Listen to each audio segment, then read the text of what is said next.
Hello everyone! Welcome to my mini vlog. Story time lang po. Yung mga taong, yung mga loved ones natin, yung mga kamag-anak natin, yung pamilya natin, na nagsasabing mahal tayo, mahalaga tayo, importante tayo. Shout out sa lahat ng mga loved ones at kamag-anak natin o pamilya natin na mahal natin yung kamag-anak o kapamilya natin. Habang andyan pa, habang nayayakap pa natin, habang nahahalikan pa natin, habang naririnig pa tayo, habang nakikita at kumikilos at buhay pa. Sabihin nyo na ang gusto nyong sabihin. Iparamdam nyo na yung pagmamahal na gusto nyong ibigay. Huwag nyo nang ipagdamot. Kung nakagawa man ng pagkakasala at nagkamali, patawarin nyo na. Yakapin nyo na.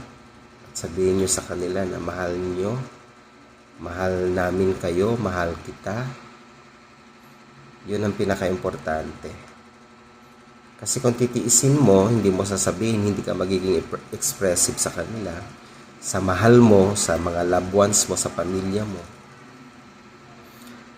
Kailan mo pa sasabihin sa kanila, yung pagdating ng panahon na hindi ka na nila maririnig, hindi ka na nakikita, hindi mo na mayayakap, kahit anong sabihin mo,